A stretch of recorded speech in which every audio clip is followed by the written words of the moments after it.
Hello, everyone, and welcome to another 30 for 30. That's right, 30 episodes of Bruce Springsteen Talk in the month of November. We are doing a different episode every day of the month, highlighting a different Springsteen album every day.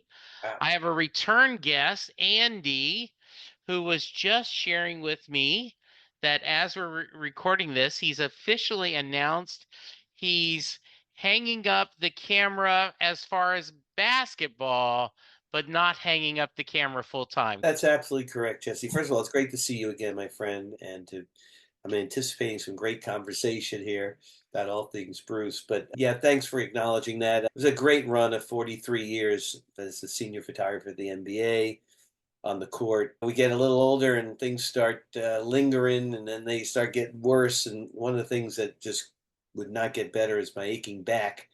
And pretty much I knew that a couple of years ago that I'm going to have to start weaning myself off the court. And the NBA and I had a great plan, game plan for gradually getting me off the court, less Yeah. travel, making a plan for LA once I was done. So it was time. My last game was May 1st. Happened to be Clippers Dallas game 5 in LA. Um, Clippers lost that home game, so the chance of them winning game 6 and coming home for a game 7 was pretty slim. Um, it was a little weird watching opening night happen, and I wasn't there for the first time in 44 opening nights. But any athlete or anybody who's retired from any job that they've had a long time, it'll be a transition period. But I'm also very thankful, and I can look back on a very long and productive career that I hopefully brought some joy to some people through my photos. That's really all I ever cared about. Yeah, I get a package, and there was this wonderful book you send me on Kobe, and my son and I both just took turns just looking at it, and uh, such beautiful photographs. So that was very sweet of you. a labor of love doing that book with the Mamba after spending Yeah. 20 years with him. And he and I produced this book together, and it was a true collaboration from every sense of the word. Miss Hmm. him every minute of every day, honestly. I'm working on another book right now with his widow, Vanessa. That book will come out next summer. It's a celebration of all the murals all over the world, honor Kobe and Gigi. So stay tuned for that. Maybe we'll talk about that next fall after it comes out. Absolutely. I'm hoping that anytime you've got anything to promote, you're going to share me Of with me. course. But I guess we've got some Bruce to talk to. So Let's let's go. catch up with Bruce news and then we'll talk about the album you chose. Yeah, I did. I made, God, I want to say 8 or 9 shows. I'm not sure exactly off the top of my Okay. head. A couple of them were canceled, unfortunately. The Pittsburgh Sure. show was postponed. I was really looking forward to that one. Actually, I was going to both of those. He postponed it for a year. Had my tickets. We had pit tickets. My friend and I, we renewed our plane tickets, got our hotel, and I promptly got COVID. Uh, Oh no. a week before we had to go. Yeah, I was so bummed because for a year I was looking forward to Yes. an arena show. I'll see him anywhere. I'll see him in my Sure. backyard. An arena show is special right now. Yeah. And then in Milan, the same thing. I had tickets to see him in Milan, and he canceled because he had the cold and all that, whatever Yeah. he had. And that was one of the handful of shows that he canceled on that tour. He's going back next year, but those tickets were already bought, the plane tickets. So I ended up actually making, as somebody famous said, chicken salad out of chicken, you know what. And Yes. a buddy of mine went over and we ended up shooting some beautiful Kobe and Gigi murals in Italy. I had assigned to someone else to shoot for the book, but then I said, nope, I'm doing it. Had the Oh tickets no. already, so we just went and did it. Good. Yeah. I had not quite the same experience. I saw him here in Dallas, and then my wife and I drove down to Houston to see him. And then 2 days later, I drove to Austin to see him. And then we had tickets for Tulsa. And he was on Thursday night in Austin. And Friday night, some friends came over to our house, and I wasn't feeling good. And they left, and I just immediately went to bed. Mhm. And I woke up that morning and I grabbed a COVID test, and sure enough, I was positive. Ah, So I did not get to go to Tulsa. And that was a shame because we did the Dylan and the Woody Guthrie Museum, Yeah. and we both wanted to do that again. We really enjoyed that. I said, "Do you guys want to go without me?" And no, we're not going to go to Tulsa without you. On social media, I found someone. I said, "Look, I'm not trying to resell them." I said, "If three people will go, they can have them for free." And Wow. so a family got to go. So I felt like that was good. Yeah, it's so funny you say that because I did the same thing with my Pittsburgh tickets. I couldn't go, and I put it on BTX. I had 3 tickets, right? Right. So I sold a pair to a woman, and she was very nice. She was the first one who responded. Then the single ticket was sold to a woman who actually knew the woman who bought the first pair. It was so bizarre, but we're Yeah. a big community of Bruce fans, so I guess it's not that out of the realm of possibility. It was Yeah. pretty cool. Were you at the LA shows? I went to both LA shows. The first night, I took my wife, 2 of my daughters, a couple of friends. We had really nice tickets on the first section off of Charlie's side. Yeah. I need to be in the pit. Yeah. And my wife, God bless her, does not want to hang out in the pit with a bunch of sweaty old people. This was one of my daughter's first shows. And then 3 nights later, my buddy Bo and I, who was my Bruce buddy, we had pit tickets and we were Yeah. right there, man. It was freaking awesome. My friend Bo used to work for the Lakers. He and I have been friends for 30 something years. He essentially grew up in that building as well. He used to be a ball boy. Now he's Wow. in his mid 50s. So it was a wonderful experience. It was great. And then fast forward a couple of weeks ago, I went to the Tom Zimney screening at the Springsteen Archives at Monmouth University, where Tom sat down with Max Weinberg and pulled some gems out of the archive, which neither Max or I don't even think Tom had really seen them before. Yeah.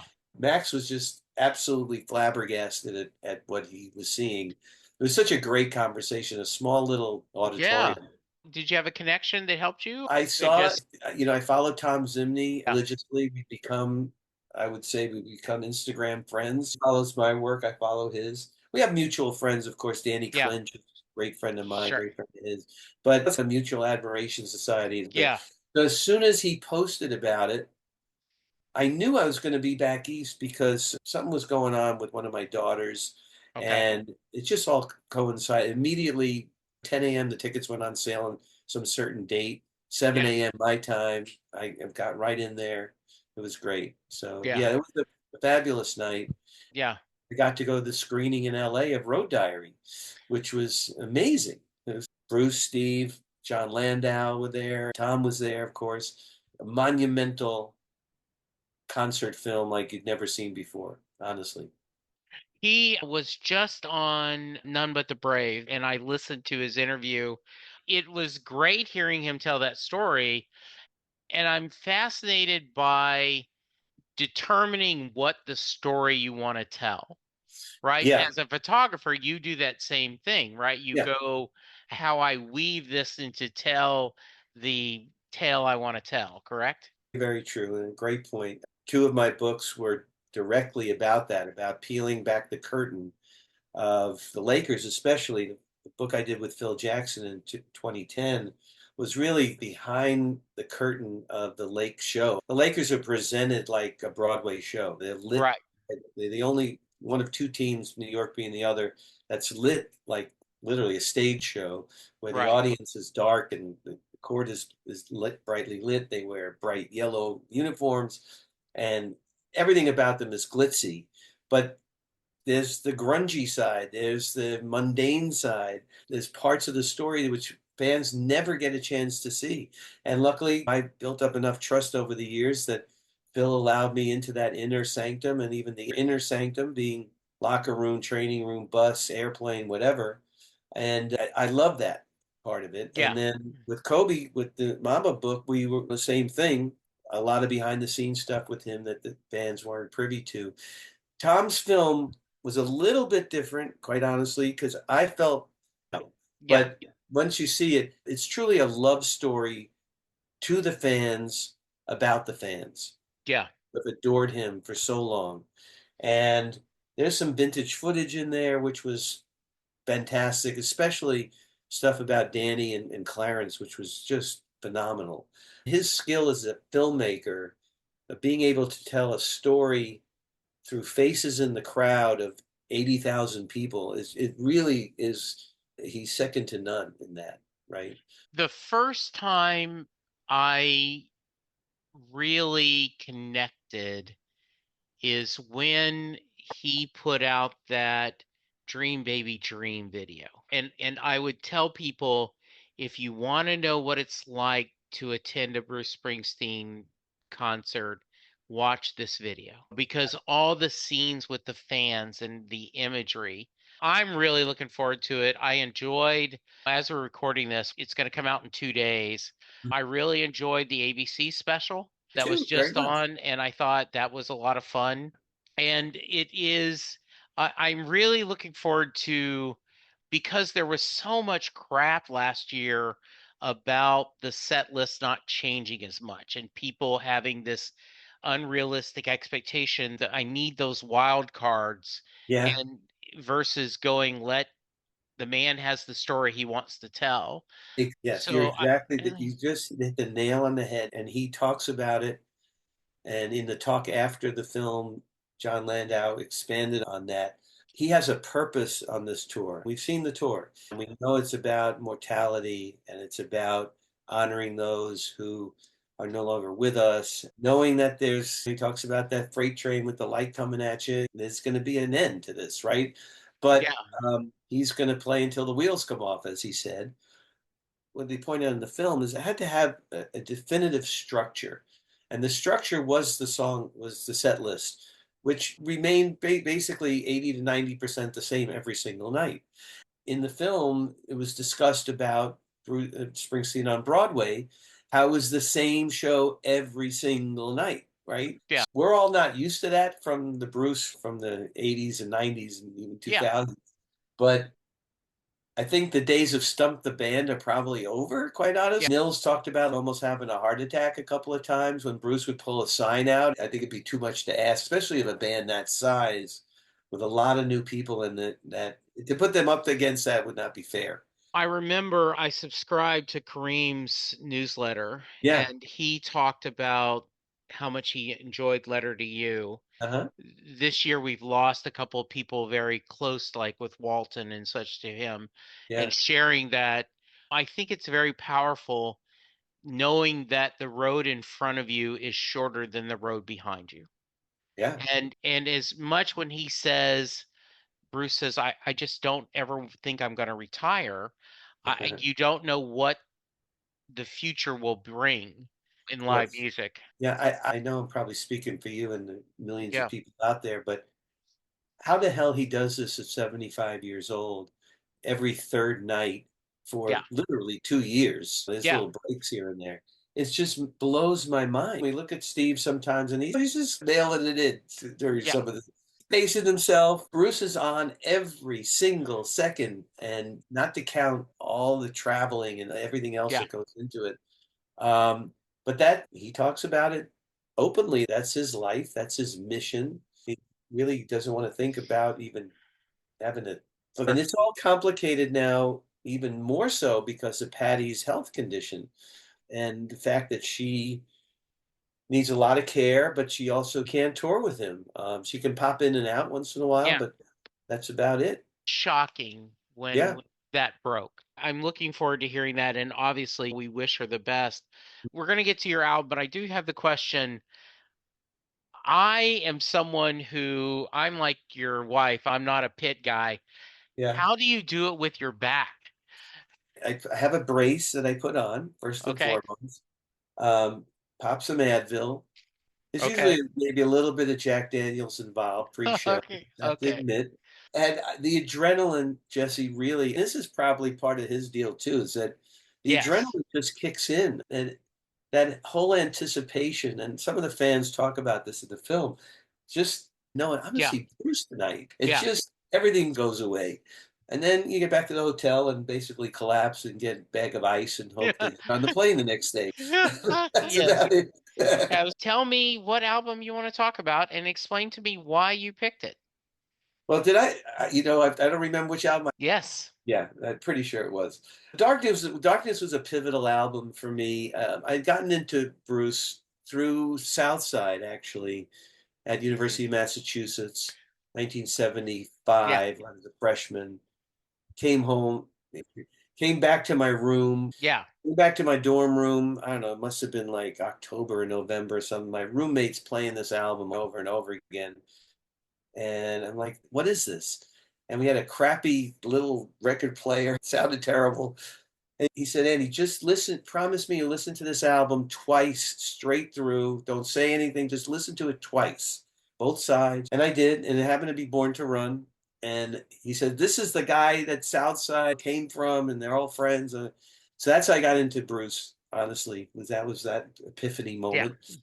And then when Darkness came around, there were 3 years in between, obviously, and Bruce couldn't tour. And it was New Year's Eve, 1977 to 1978.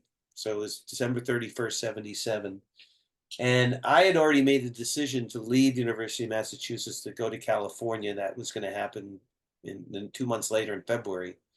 Um, so I invited 5 or 6 friends to my house in Brooklyn to celebrate New Year's Eve. And the week before, between Christmas and New Year's Eve, Southside's playing at the Capitol Theater in Passaic, a New Year's Eve concert. Of course, we all go. It's a movie theater. The Capitol Theater is literally a movie theater. And we're there, and there's some rumors about Bruce. Midnight's about to come.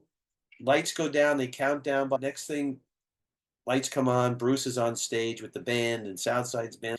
40 people at this tiny little movie theater stage. And Wow. that was my first exposure to Bruce in person, live. I'd already moved to California and I was coming back and forth. My then girlfriend was there, and all my friends were there, my family was there. And we spent a summer on Cape Cod, and we wore that record out. I remember we had to go buy another one because I think we had to buy a new needle for the record player. And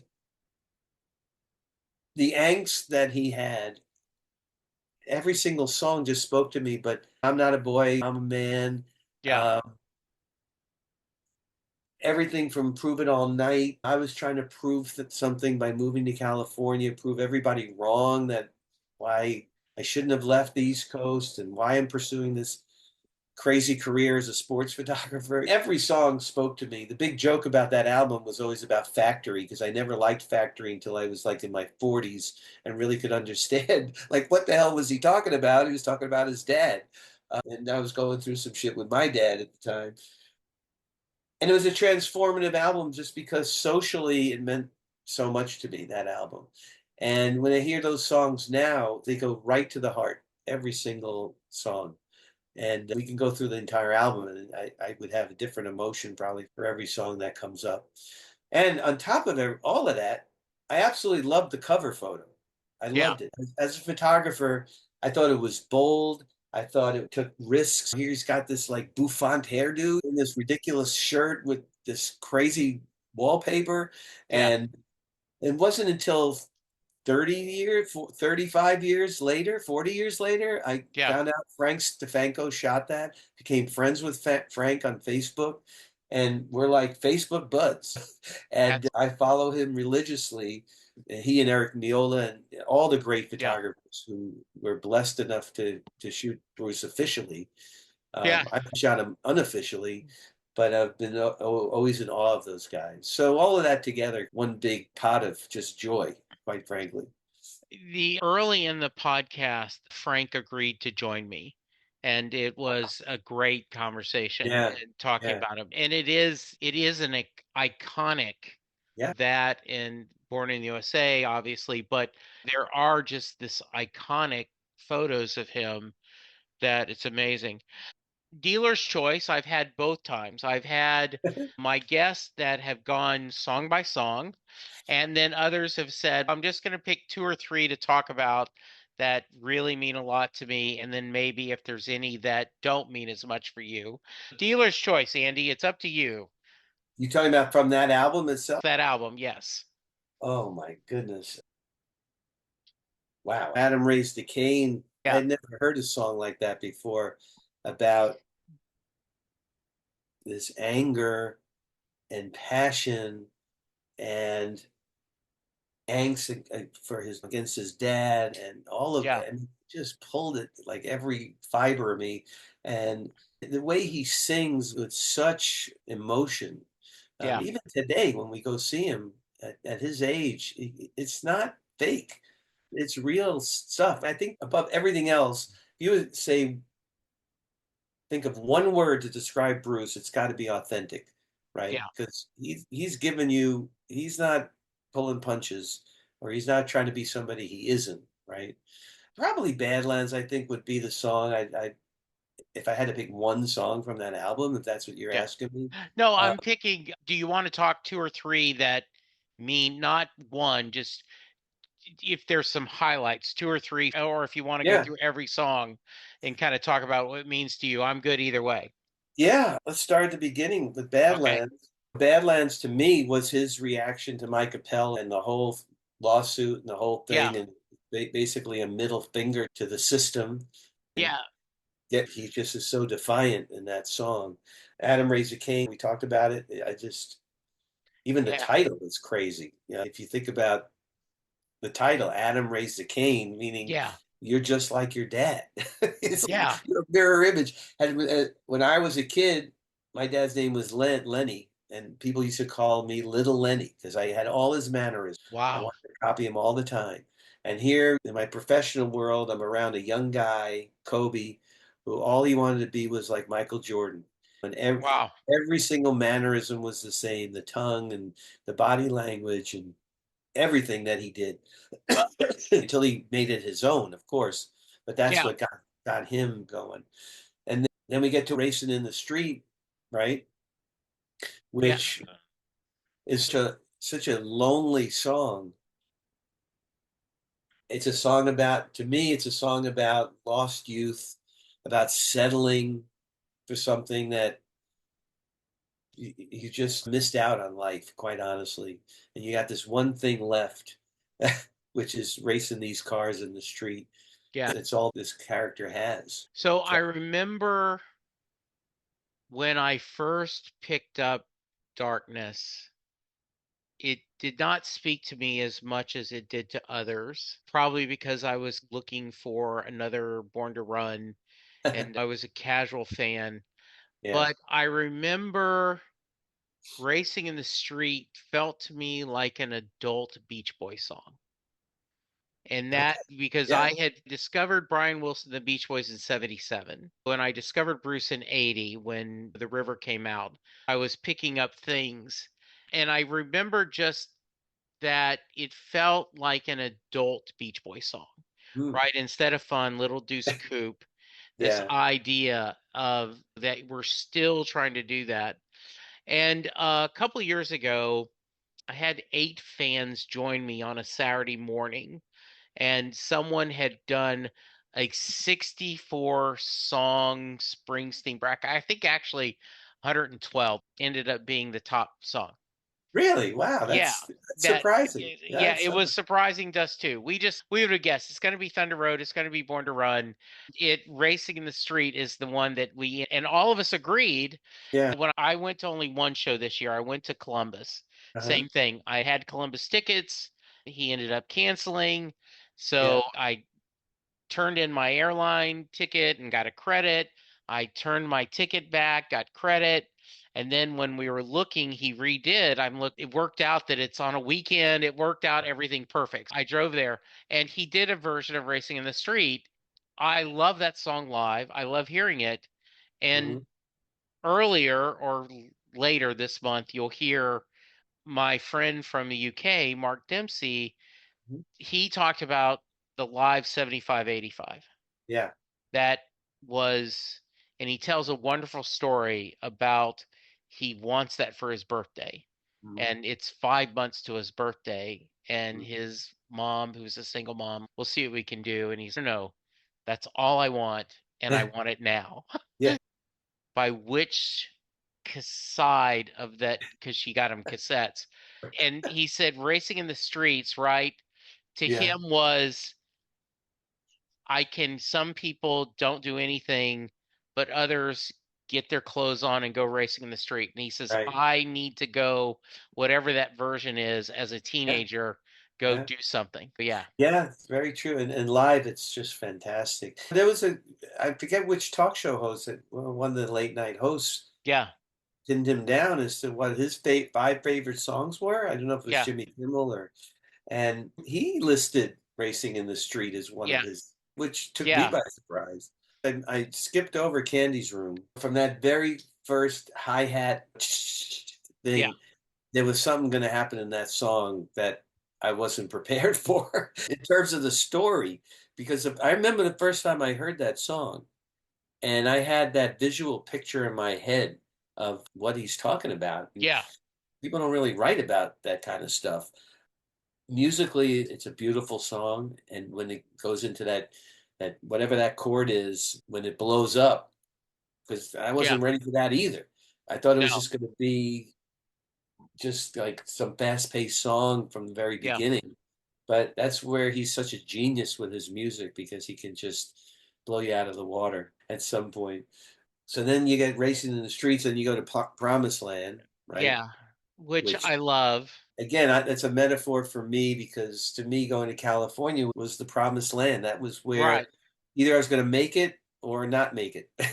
I was determined to make it.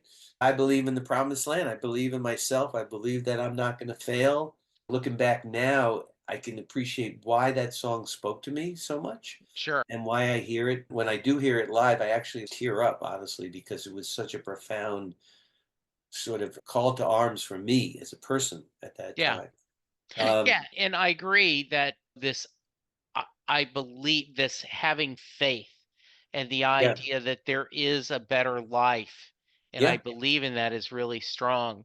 yeah. So I'm going to agree with you. I never thought much of Factory till I heard, and I can't remember who it was, but I heard a female vocalist group do an a cappella version of it, right? Yeah, And since then, growing up, I grew up in a Lake Charles, Louisiana, which is a very heavy union petrochemical plants. And yeah. I do see that the people going to that factory. I've often said, Andy, that most people can't appreciate Tunnel of Love till they've either had their heart broken a few times or they've been married for a long time, Good right? point. Because yeah, Yes. Yeah. I think you're right. Factory is something that as you've had to work, you know, Mhm.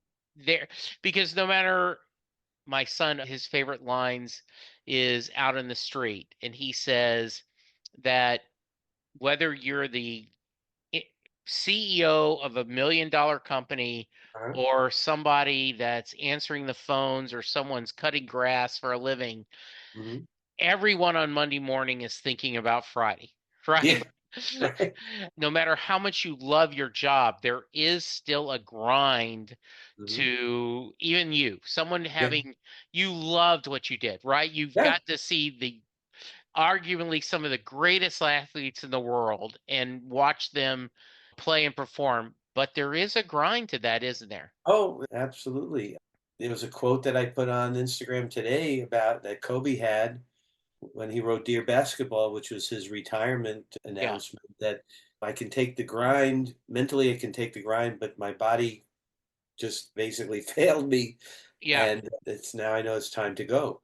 Factory really spoke to me more, Jesse. I think, quite honestly, like after his dad died, Yeah. and I could really understand. And then, of course, in his autobiography, what that life must have been like for his dad, putting the mental health issues aside, Right. but just the mundane repetition of every single day at the whistle you're going in and the whistle you're coming out and you got your Yeah. lunch pail and like life just the sun comes up the sun goes down. um I think the reason I reacted to it because originally that I didn't like it was because it was so foreign to me, at Yeah. the crack of dawn and came home after dark. um so I couldn't really relate to it as much is probably the reason why I reacted to it in that sort of didn't love it kind of way, right? As And opposed, yeah, and then I also think there is that line about takes his hearing, gives him life. yeah, Reminds me of, I don't know if you're a fan of Jason Isbell. He's got that line where he says, And I don't think on why I'm here or where it hurts. I'm just lucky to have the work. yeah, Sunday morning, I'm too tired to go to church, but I yeah, thank God for the work." yeah, And the idea that, yeah. and there will be people, I will talk about something, and when someone's complaining about their job, and Mhm. someone like, there's a lot of people not working, and I Yeah, go, just because you're complaining about your job doesn't mean you're not grateful that you have it, right? yeah, There's two different buckets. for sure. It's the old, oh, you could be out digging ditches somewhere. That was the Yeah, thing where I grew up. yeah, Um, or if you left food on your plate, there's people yeah, starving in Africa. yeah, But the whole point was that I think Bruce was honoring his dad and everyone else that walked in that factory. They're providing for their family. They're doing adult work, you know. yes, And I think that was a sobering thing to him later on in life. I don't want to speak for him. Even from the Broadway show where he really honored his dad and the work yes, that his dad did. And the fact that Bruce himself joked he never had a real job in his life. And even in the song Wish, he talks about we laughed at all the things that this guitar bought us. It's a yeah, guitar that made yeah, them a fortune. And his dad is going to work 10, 12 hours a day in a factory. yeah, Uh, I don't think he's ever lost sight of that, honestly. It was interesting in the Stephanopoulos interview where yeah, he asked him, "Do you ever remember not being famous?" And for that, in that millisecond before Bruce chuckled, I think he did remember. I think he was thinking of his dad. yeah. I drove by his house when I was in Freehold and could imagine his dad leaving that house on a winter's morning with the lunch pail and his white shirt. My dad was in the military. He retired. Mhm. He ended up working for Sears, repairing washers and dryers. When he was in the army, they made a decision that my mom would not work outside the home. And so back then you got paid once a month in Yeah. the military. There are things that if you were raised where money is a struggle, that never leaves you no matter what. Yeah, I agree with you. I think when it does, you've lost touch with where you came from. We all Yes. should remember where we came from and Yeah. remember those who helped us get to where we are. Yeah. As a parent, I think you can appreciate that. And I do too. And sometimes I scratch my head when my kids are a little too entitled or just don't really realize that there's like a whole other world outside that Yeah. they're lucky to have what they have. My wife and I work really hard to give them a good life, and I think Bruce's look back on that growing up period with all the problems that he had with his dad, understood that his job was to keep a roof over their head and food on the table. It Yeah. really was his job. I love the story he talks about when his dad drove all night right Yeah, before they were going to have their first child. he just showed up at his Yeah. house in Hollywood. And Yeah, to say you've been good to us and I wasn't yeah, very good. And the idea that as a parent, the line, may your mistakes be your own, yeah. is very powerful to me Oh, because you want to spare your child as much pain as possible, yeah. knowing that you're going to make mistakes, you're going to F it up. But Yeah, if I can help you not step on this landmine, maybe I've done okay as a dad. yeah. That goes back to Adam because Yeah, history does repeat itself from yeah, generation to generation. And I think that your mistakes are your own. yeah, So please learn from that. That's the way I interpret it. I always, as a parent, good or bad, I've tried to lead by example. yeah, The kids to see the good part of me and not so good part of me. It's just part of life. But, and to be able to become their own person through leading by example, honestly. yeah, So that's what I got out of that line. That's a great line, one of my yeah. favorites. Yeah, for sure. So obviously, Prove It All Night. Any thoughts on the title track? We can't forget about Streets of Fire because Absolutely. Yes. the wail that he has and that was Yes. always we played that album on the Cape or wherever in the dorm room, wherever it was. When that wail came on, you'd hear 40 people just whoa, Yes. and it's just crazy. And now he's played it on tour a couple of times. I didn't get to Yes. hear it on tour, unfortunately, but I have heard the Nugs version of the Yeah. recorded. It's still the same. So, Darkness on the Edge of Town is a really it's a complicated song to me because the theme of the song is very dark. Um, Yes. it's almost a little bit like foreboding of what's going to happen in the future. Darkness on the edge. If there's darkness coming, there's something. And I don't even want to talk about how that relates to our political situation, like right now. But when Yeah. that came out in '78, it was post Vietnam, and um, I don't even remember what was happening politically in '78. Yeah. But when he says, if she wants to see me, you can tell her that I'm easily found. That I'm out here, I'm not hiding behind anything.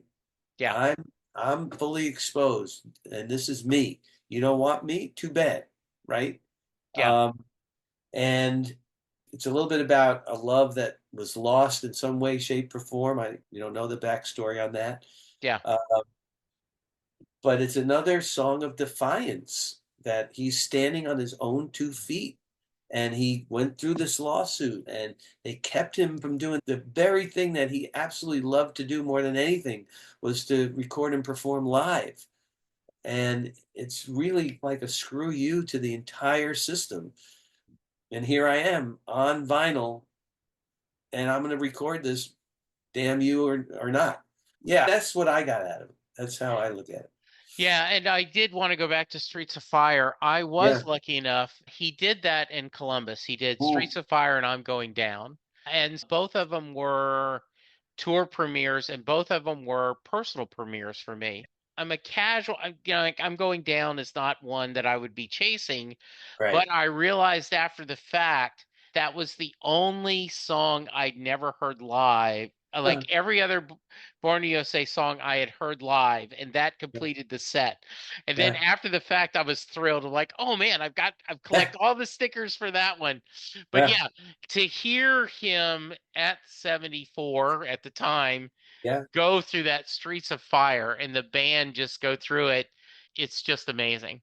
Yeah, I would love to hear that. Biggest regret of my life that I will take with me to the grave is that my friend Bo and I did not go to Asbury Park. Yeah, We actually had planned it. We got a hotel room, which cost a fortune, like a year ago, not a year ago, but whenever he announced. And we went online. We didn't get tickets. I didn't want to call in any favors, especially to Danny, because I'm just yeah. sure he was getting, I met my friend Mark, who was talking about the box set. yeah. He's in UK, but through various circumstances, huge Dallas Cowboy fan. Uh-huh. He'd gone to the See Now festival. He'd Yeah. flown into Dallas. He was going to see the Dallas game, then fly back, see Dallas play on Thursday night. Then him and his wife are going to go back to UK. We're sitting at a Tex-Mex restaurant in Frisco, and I don't want to say too much because I know you didn't get to go. I'm like, no, it's Yeah. okay. And he said, I it's the best show I've ever seen. Just all the elements, Yeah. just performing there on the beach Yeah. in the place where he was born, basically. And And then the night before playing at the Stone Pony, are you kidding me? yeah.